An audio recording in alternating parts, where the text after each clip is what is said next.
Hello everyone, in this video I will show you guys how we can fix this error which says fail to download our package name and zip extension and something like that.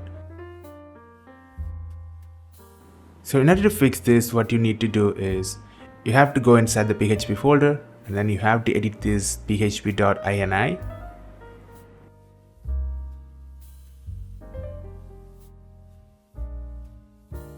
And you have to click the edit button and click the find option.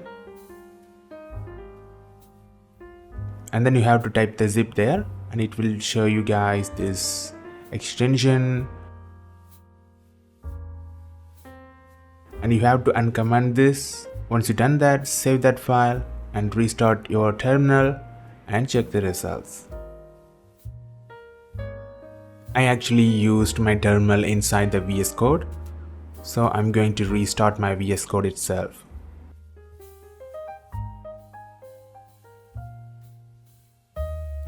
I'm going to copy and paste my previous command and it will show you guys the result this time.